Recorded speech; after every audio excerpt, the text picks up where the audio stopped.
Topic number 9.4 topic name is importance of equilibrium constant. Equilibrium constant की importance हमने find out करनी है, पढ़नी है। ठीक है। Equilibrium constant of a reaction can be used to predict many important features of a chemical.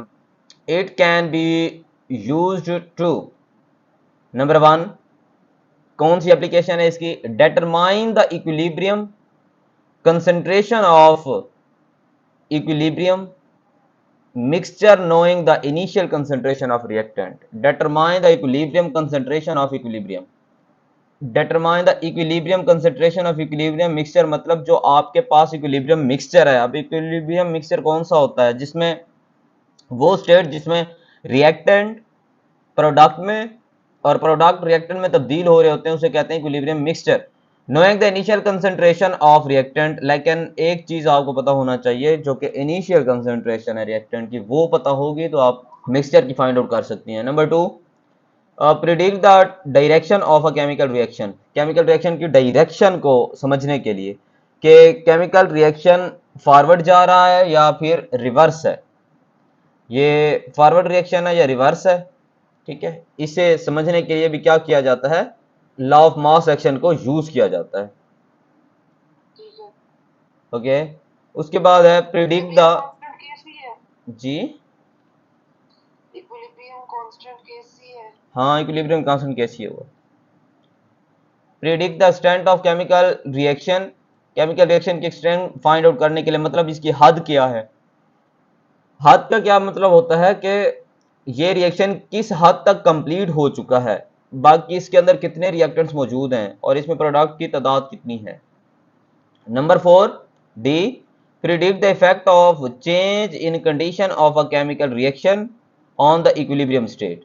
Predict the effect of change in condition, condition में जो चेंज होता है, मतलब प्रेशर, टेम्परेचर, वॉल्यूम, इस तरह की जो कंडीशंस होती हैं उनकी चेंज में। Predict the effect of change in condition, मतलब अगर आपने प्रेशर को चेंज किया तो फिर आपने केमिकल रिएक्शन में क्या तब्दीली पाई, टेम्परेचर को चेंज किया तो फिर क्या पाई, वॉल्यूम को चेंज किया तो फिर क्या पाई। इस तरह मतलब आप स्टडी कर सकते हैं, प्रिडिक्ट कर सकते हैं।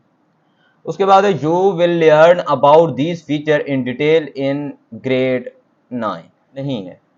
Industrial chemist take help from the effect of changes in the conditions such as concentration, temperature, pressure। ये होती है कंडीशन जिनको चेंज करके इफेक्ट को डिटरमाइन किया जाता है कि इस रिएक्शन पर कितना इफेक्ट पड़ रहा है, टेम्परेचर का, प्रेशर का, ठीक है, वॉल्यूम का, कंसंट्रेशन का।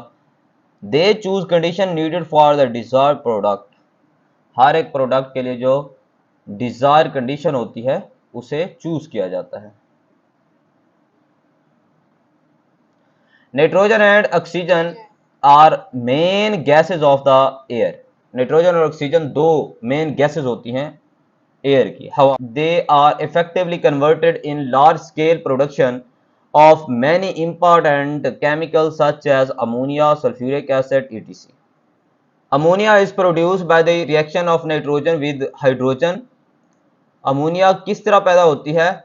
उसका नाइट्रोजन और हाइड्रोजन के दरमियान एक रिएक्शन होता है उसके दौरान, और जो कंडीशन होती है वो होती है 400 सेंटीग्रेड 2 atm प्रेशर है and in the presence of catalyst, और कैटलिस्ट भी इस्तेमाल किया जाता है। तो क्या बनता है? NH3 अमोनिया बनता है। जी मुस्ना, समझ आ गई यहां तक? जी कोई क्वेश्चन है?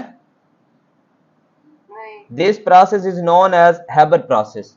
अच्छा, इसे अंडरलाइन कर लीजिएगा, ये पूछा जाता है आपसे कि हैबर प्रोसेस की तारीफ करें, उसकी इक्वेशन लिखें। This is a reversible process and produce only 33% NH3 at equilibrium. ठीक है, ये एक रिवर्सिबल रिएक्शन है और प्रोड्यूस करता है 33% NH3, अमोनिया का 33% प्रोड्यूस करता है इक्विलिब्रियम पर। The high pressure is used to favour the information of ammonia. High pressure अगर आप अप्लाई करेंगी, अब कंडीशन को हम चेंज करके चेक कर रहे हैं कि कोई रिएक्शन किस तरफ जाता है, फॉरवर्ड या बैकवर्ड में।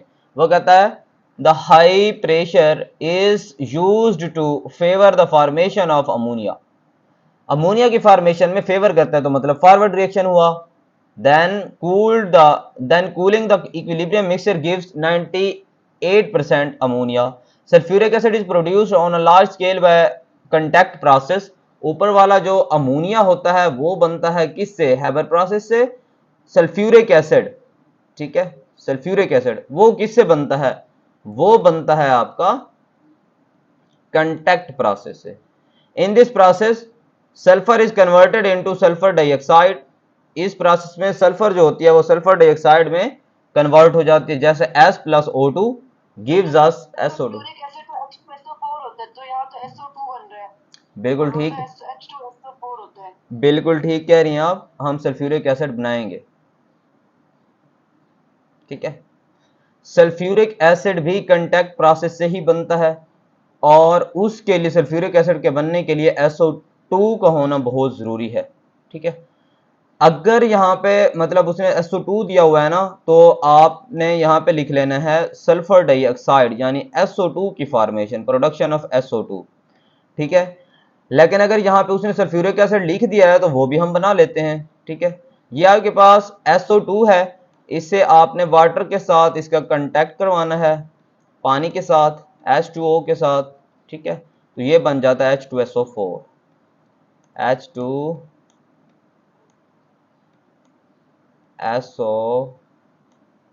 सल्फर डाइऑक्साइड बनानी है। सल्फर डाइऑक्साइड जब बन जाती है वो पानी के साथ रिएक्ट करती है और सल्फ्यूरिक एसिड बन जाता है। Got it? जी। Okay. Sulfuric acid is purified and further oxidized at 450 degree centigrade and 2 atm pressure. फिर से सल्फर डाइऑक्साइड है, ठीक है, सल्फर डाइऑक्साइड इज प्योरिफाइड, इसे प्योरीफाई किया जाता है। SO2 plus O2 gives us 2SO3. This reaction is a reversible reaction. Here again by the application of principle of chemical equilibrium, maximum amount of SO2 is converted into SO3। इसमें हम ज्यादातर amount SO2 की SO3 में convert कर सकते हैं, इसमें कोई भी इतनी ज्यादा मुश्किल बात नहीं थी। मतलब सिंपल वो रिएक्शन के बारे में बता रहा है कि ये एक रिवर्सिबल रिएक्शन है, मतलब जिस तरह फॉरवर्ड रिएक्शन चल रहा होता है बिल्कुल उसी तरह बैकवर्ड या रिवर्स रिएक्शन भी चल रहा होता है, ठीक है। Sulphur trioxide is then converted into 100% pure sulphuric acid, ठीक है।